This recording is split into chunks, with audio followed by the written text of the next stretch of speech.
Hello guys, అందరూ ఎట్లున్నారు? బాగున్నారని అనుకుంటున్నా. సో ఇవాటి వీడియోలో అయితే మనం నవీన్ కుమార్ గోయా తెలుగు టైటన్స్కి వచ్చే ఛాన్సెస్ ఎంత, అసలు పాసిబులా కాదా అని అయితే ఈ వీడియోలో చూద్దాం గైస్. సో చాలా మంది యూట్యూబర్స్ అయితే ఫేక్ న్యూస్ లేదా వాళ్ళ ఫేక్ ఎలిగేషన్స్ అయితే స్ప్రెడ్ చేస్తున్నారు నవీన్ కుమార్ గోయా తెలుగు టైటన్స్కి వస్తాడని.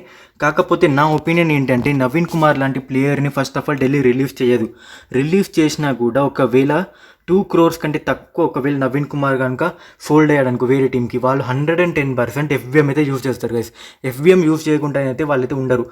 వాళ్ళ దగ్గర ఇప్పుడు ఇద్దరు మెయిన్ లీడర్స్ ఉన్నారు గైస్, ఆషు మలిక్ అండ్ మన నవీన్ కుమార్. సో నవీన్ కుమార్ని రిటైన్ చేస్తే ఆషు మలిక్ మీద ఎఫ్బిఎం యూజ్ చేస్తారు. ఒకవేళ ఆషు మలిక్ని రిటర్న్ చేస్తే నవీన్ కుమార్ మీద ఎఫ్బిఎం యూజ్ చేస్తారు. అండ్ దట్ 2 crores కంటే తక్కువ వస్తే ఇద్దరిట్లో ఎవరైనా, ఒకవేళ బడ్జెట్ 2 crores దాటి అండ్ బై ఛాన్స్ ఒకవేళ తెలుగు టైటన్స్కి అతను ఫోల్డ్ అయ్యాడు అనుకుందాం ఒక సినారియోలో, 2 crores దాటిందంటే మనం సగం పర్సు ఖాళీ అయిపోతుంది గైస్. మళ్ళీ ఈ సీజన్ కథ అవుతుంది.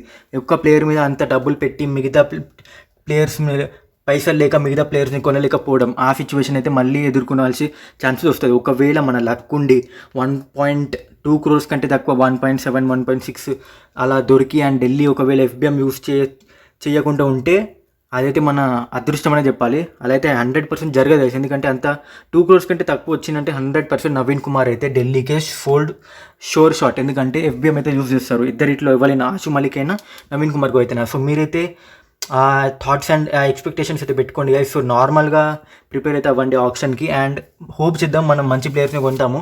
సో నాకు తెలిసి మన టీం అయితే, మన పవన్ సార్ అయితే నాకు తెలిసి ఈసారి అయితే పోయినసారి అంత ప్రైస్కి అయితే వెళ్ళాడని అయితే నా ఒపీనియన్. ఒకవేళ తక్కువ దొరికితే మాత్రం మనమైతే ఎఫ్బిఎం యూజ్ చేస్తాం.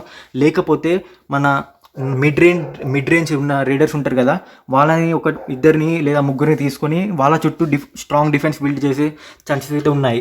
సో ఇదే ఇవాటి video guys. So Naveen Kumar అయితే నాకు తెలిసి 95% ఛాన్సెస్ అయితే లేవు, 5% ఛాన్స్ ఉంది. అదే చెప్పాను కదా, ఫినా అయితే ఎక్స్ప్లెయిన్ చేశాను కదా, 2 crores కంటే తక్కువ ఉండాలి అండ్ ఎఫ్బిఎం యూజ్ చేయకూడదు ఢిల్లీ. సో ఇలా జరిగితే నవీన్ కుమార్ తెలుగు టైటన్స్ డండిల్. ఇలా జరగకపోతే మాత్రం ఢిల్లీ 100%. సో మీకు తెలుగు టైటన్స్ స్ట్రాటజీ వీడియో కావాలంటే నాకు కమెంట్ సెక్షన్లో చెప్పండి గైస్.